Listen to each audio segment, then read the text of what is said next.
Hello दोस्तों, नमस्कार। एक बार फिर से आप सभी का स्वागत है अड्डा 24/7 पर वैभव श्रीवास्तव के साथ। और उम्मीद करते दोस्तों आप सभी लोग अच्छे होंगे, मस्त होंगे और आप सभी की तैयारी भी अच्छी चली होगी। दोस्तों आज हम आपसे बात करने वाले हैं एसबीआई सीबीओ की जो वैकेंसी ट्रेंड्स हैं उनके रिगार्डिंग। यानी आपको लगेगा कि सर वैकेंसी ट्रेंड मतलब क्या। दोस्तों 2021 से लेके 26 के बीच में क्या रहा था इनका ट्रेंड, कब कब इसके नोटिफिकेशन आए और कितने कितने रहा, मतलब कितना नंबर ऑफ वैकेंसीज कितनी रही, ये सारा कुछ हम आपसे डिस्कस करने वाले हैं। वैसे आप सभी लोग जानते होंगे कि अभी में वो बच्चे जो एसबीआई सीबीओ का फॉर्म फिल किया होगा उन्होंने ये जानते होंगे कि अभी में 2026 का जो नोटिफिकेशन आया था, जिसका एग्जाम हुआ था, उसका रिजल्ट अभी आउट नहीं हुआ है। ठीक है ना, उसका रिजल्ट अभी आउट नहीं हुआ है, अभी रिजल्ट आउट होना है, उसका इंटरव्यू बचा हुआ है। बहरहाल हम आपको बता दें यहां पर कि एसबीआई सीबीओ वैकेंसी ट्रेंड में स्टार्ट करने से पहले, उससे पहले जितने भी हमारे नए दोस्त हैं जिन्होंने अभी तक चैनल को सब्सक्राइब नहीं किया है, चैनल को सब्सक्राइब करके बेल आइकन प्रेस कर लेंगे ताकि आपको लाइव नोटिफिकेशन क्लासेस की मिलती रहे टाइम टू टाइम। ओके, और दोस्तों ये है बैच जो अभी में क्या है, अभी में स्टार्ट होने वाला है 29 ऑफ मई से। ठीक है ना, यानी कि कल परसों से स्टार्ट हो जाएगा ये बैच। और दोस्तों ये लाइव बैच होने वाला है और ये जो बैच है आपका, इसमें आपका अभी नोटिफिकेशन जो आने वाले दिनों में आएगा 26-27 का, उससे पहले उसकी तैयारी है और प्रिपरेशन कराई जाएगी। तो आप इस बैच को इनरोल करा सकते हो। आपको कोड याद रखना होगा Y307 कोड। आप इसमें मैक्सिमम डिस्काउंट ग्रैब कर सकते हो। इनफैक्ट अड्डा के किसी भी प्रोडक्ट के लिए आप इस कोड को लगा सकते हो। ठीक है ना, आइए बात करते हैं हम लोग सीधे एक इस पिक्चर के ऊपर और यहां पर डिस्कस करते हैं हम आपको। योजल गुप्ता रिजल्ट कब तक आएगा। योजल अभी इसका रिजल्ट यार यहां तक कि सुनने में आ रहा था कि मई मंथ में आ जाना चाहिए, यानी कि इसी मंथ में, लेकिन अब मई तो खत्म ही होने वाला है। अब मई में नहीं, यानी मई में नहीं आया तो यानी कि जून के फर्स्ट वीक, अब यही उम्मीद किया जा रहा है कि जून के फर्स्ट हाफ, यानी कि जो आपका 15 जून से पहले पहले इसका रिजल्ट आ जाएगा और जून के लास्ट तक इसका इंटरव्यू स्टार्ट हो जाएगा या फिर इंटरव्यू कंप्लीट हो जाएगा, ये ऐसा बोल रहे हैं। अब क्या है क्या नहीं, क्योंकि हर दिन सुनने में आता है कि आ सकता है, यह आ सकता है, आ सकता है। अभी जैसा कि कुछ दिन पहले पता चला था मई की स्टार्टिंग में, तो उसमें जैसे मैंने पता, मतलब कुछ है एसबीआई में है, तो उनसे पूछे तो उन्होंने बोला कि सर अभी इसकी स्क्रीनिंग चल रही है। ठीक है ना, तो ये अपना अपना टाइम है, अब क्या होगा क्या नहीं, कब तक आएगा आई डोंट नो। बहरहाल फिर भी उसके बारे में हम लोग बात करेंगे। ठीक है ना दोस्तों, ये आपके सामने पिक्चर दिख रहा होगा, ये आपका एसबीआई सीबीओ का नोटिफिकेशन डेट कब रहा है और इसकी टोटल वैकेंसी कब रही थी 21 से लेकर 26 तक का। आप इस ट्रेंड को देखना दोस्तों। 2021 की अगर हम बात करें, ठीक है ना, 8 दिसंबर 2021 को इसका नोटिफिकेशन आया था और मात्र 1226 पोस्ट आए थे। ओनली 1226 पोस्ट आए थे यहां पर टोटल। ठीक है ना, ये दिसंबर में नोटिफिकेशन आया था इसका। एंड 2022 की बात करें, 2022 में बात करें दोस्तों, तो ये 17-18, यानी कि ये भी अक्टूबर में आया था नोटिफिकेशन। ठीक है, 17 को शॉर्ट नोटिस, 18 को प्रॉपर नोटिफिकेशन देखने को मिला था अक्टूबर 2022 में। इसमें जो वैकेंसी थे आप देखा होगा आपने, यानी कि क्या है, नंबर ऑफ वैकेंसीज थोड़ी सी इंक्रीज दिख रही है, थोड़ी सी बढ़ी हुई दिख रही है। यहां पर 1422 वैकेंसी आपको देखने को मिली थी कब, 2022 में। ठीक है ना, अब यहां पे अगर हम 23 की बात करें तो 2023 की बात करेंगे तो ये आपका जो, देखो आप देखोगे नवंबर अक्टूबर, ऐसे अक्टूबर नवंबर दिसंबर वही वाला फ्लो चल रहा है उसी समय। तो ये आया था आपका क्या, नवंबर में आया था नोटिफिकेशन और इसमें बहुत ज्यादा, मतलब एक कह सकते हो एक अच्छा खासा वैकेंसी देखने को मिला था। इसमें 5447 पोस्ट, यानी कि 5447 वैकेंसी आई थी। और आपको बता दें इसी साल 2023 में ही बैंकों ने स्टार्ट कर दिया था अपना एलबीओ लाना। क्या लाना, एलबीओ, यानी कि लोकल बैंक ऑफिसर। ये एसबीआई के अंडर में नहीं आता, बैंक अपना इंडिविजुअल लेके आते थे, जैसे bank of Baroda, Punjab national bank, Punjab and Sind bank, LBO. और सेंट्रल बैंक ऑफ इंडिया ने अपना जेडबीओ लॉन्च किया था। तो ये इसी साल था जो इसी के तुलना में इसी के जैसे पोस्ट लाया गया था। ठीक है ना, आपका क्या, तो दोस्तों स्टेट बैंक ऑफ इंडिया के ही जैसे जेडबीओ और एलबीओ पोस्ट आई थी, जैसे सीबीओ है वैसे जेडबीओ और एलबीओ पोस्ट आई थी। राधे राधे भाई, प्रजापतिक जो भी नाम है आपका। ठीक है ना, एंड फिर आते हैं दोस्तों 2025 की बात करें।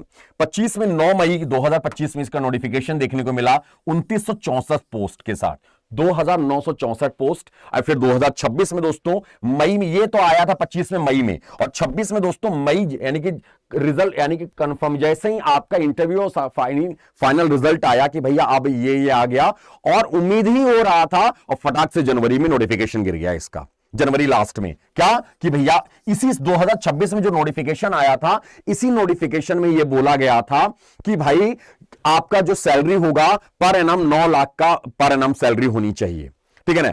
तो यहां पर कुछ लोगों ने बोला ये कंट्राडिक्ट हो रहा है कैसे ईडब्ल्यूएस वाले कैटेगरी को, याद है बवाल हुआ था इसमें 26 जनवरी वाले न्यूज में, तो इसमें कुछ थोड़ा प्रॉब्लम आया। लेकिन दोस्तों इसमें पोस्ट कितने थे, 2273 के करीब थे लगभग अप्रॉक्स। तो ये नंबर ऑफ वैकेंसीज आप देखोगे 2023 में सबसे ज्यादा वैकेंसी देखने को मिला था यार, यहां पर 5,500 के करीब में, ठीक है ना। फिर उसके बाद अब उसके स्टार्टिंग दिनों में वैकेंसीज कम थे, 1200 1500 के अंदर ही था। उसके बाद 2000 3000 के करीब में, और इस बार भी सुनने में आ रहा है 2500 प्लस आपकी वैकेंसी देखने को मिलेगी, जो आने वाले दिनों में वैकेंसी आएगी।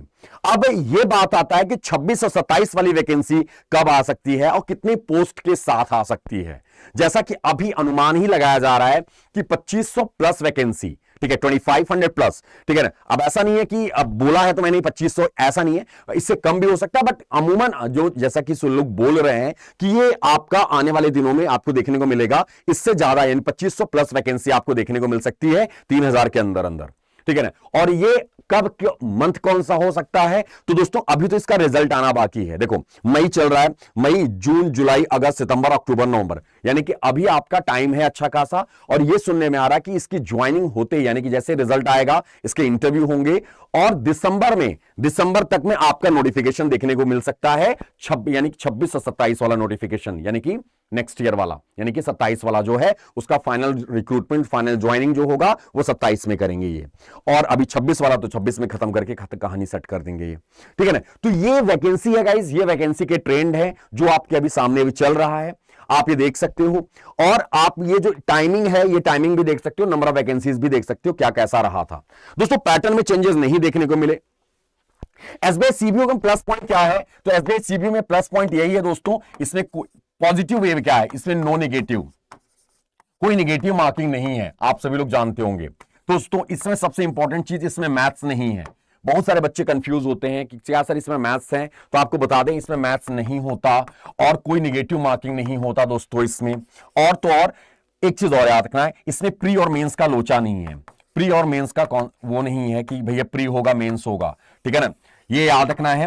और इसमें एक ही पेपर होता है। और तो और गाइज एक चीज और, इसकी जो आपका 10 साल तक 10 इयर्स तक ट्रांसफर नहीं होता, आप उसी सर्कल में रहते हो, जिस सर्कल को आप चूज करते हो वो उसी सर्कल में रहते हो। तो ये फायदा है यार एसबीआई सीबीओ के रिगार्डिंग सर्कल बेस्ड ऑफिसर में, ठीक है ना। तो आप ये देख सकते हो, ये आपके लिए हेल्प करेगा गाइस। और जो भी दोस्त हैं जो आने वाले दिनों में आप एसबीआई सीबीओ का टारगेट कर रहे हो, आपको लग रहा है सीबीओ आप अच्छे कर सकते हो, ठीक है, आपके पास एक्सपीरियंस है एज एन ऑफिसर, तो आप फॉर्म फिल कर सकते हो यहां पर, ठीक है ना।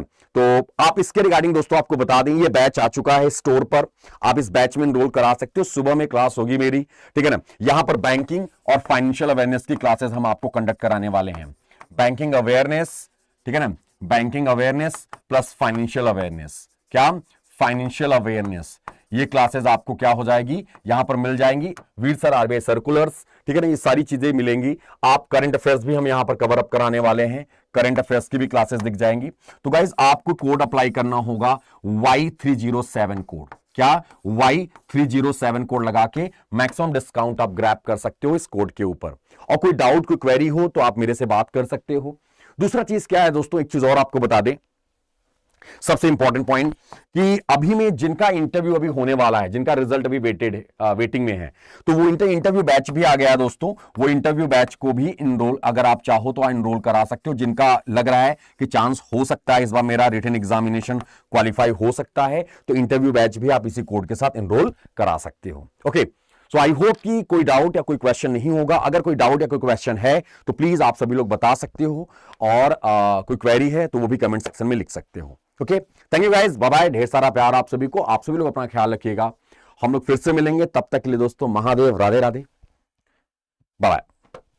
इसमें क्या क्या सब्जेक्ट होते हैं, ओके बालाजी आप देखिएगा, सब्जेक्ट की अगर हम बात करें डियर, आप ऐसे देख लो, सब्जेक्ट में इसमें होता है आपका इंग्लिश, ठीक है ना, आपका होता है बैंकिंग नॉलेज, क्या होता है बैंकिंग नॉलेज। बैंकिंग नॉलेज अकेले सबसे ज्यादा नंबर 40 नंबर का होता है, ठीक है ना। फिर आता है आपका जनरल अवेयरनेस, जीए होता है यानी कि करंट अफेयर और स्टैटिक जीके, और ये बैंकिंग नॉलेज अलग से होता है। इंग्लिश होता है और इसमें होता है कंप्यूटर एप्टीट्यूड। क्या होता है? Computer aptitude. कंप्यूटर एप्टीट्यूड की बात करें, इसमें क्या होगा कि ये जो कंप्यूटर एप्टीट्यूड है ना, ये दरअसल कंप्यूटर नहीं होता, ये होता है एक्चुअल क्या? रीजनिंग। क्या होता है? रीजनिंग होता है, ठीक है ना, तर्क शक्ति होती है। ठीक है, तो ये होता है आपका, इसमें कोई निगेटिव मार्किंग नहीं होता, ये आपके पेपर होते हैं, ये आपके सब्जेक्ट हैं एक्चुअली। और इसमें मैथ्स नहीं होता, क्वांट नहीं होता। तो सबसे राहत का काम ये है बच्चों के लिए, कोई नेगेटिव मार्किंग नहीं होती, बच्चों के लिए प्लस पॉइंट है। क्या एस्पिरेंट्स बोलते हैं कि सर हमारे लिए तो अच्छी बात है ना, हम ऑलरेडी वर्किंग है, हम जॉब करते हैं, तो मेरे लिए ये हम क्वेश्चन अटेम्प्ट कर सकते हैं, नेगेटिव मार्किंग होगा तो नुकसान होगा, तो ये प्लस पॉइंट है। इसमें स्क्रीनिंग होता है, स्क्रीनिंग में जो आप अपनी प्रोफाइल दिखाओगे बैंक का, उस प्रोफाइल का वेरिफिकेशन करेंगे, क्या वो प्रोफाइल एक्चुअल ऑफिसर वाली प्रोफाइल है, कहीं ऐसी तो नहीं क्लर्कल कैडर वाली प्रोफाइल तो नहीं है। देन उसके बाद उसका इंटरव्यू होगा, फाइनल सिलेक्शन होगा। और आपको बता दें सबसे इंपॉर्टेंट चीज, ये स्केल 1 की पोस्ट है। स्केल 1 यानी कि जो एसबीआई पीओ की पोस्ट होती है, एसबीआई पीओ की पोस्ट होती है, सैलरी इक्विवेलेंट होता है, ठीक है ना, सब कुछ ऑलमोस्ट सेम ही होते हैं। ठीक है, इनफैक्ट एसबीआई पीओ में एक इंक्रीमेंट ज्यादा लगता है, ठीक है ना। और एसबीआई पीओ थोड़ा लंबे प्रोसेस से जाता है, बट सीबीओ बहुत नॉर्मल प्रोसेस से जाता है, बहुत आसान तरीके से, बट 2 साल का अनुभव चाहिए होगा आपको बैंक से, ठीक है ना। ओके, तो thank you guys, bye bye, ढेर सारा प्यार, महादेव। आप ये देख सकते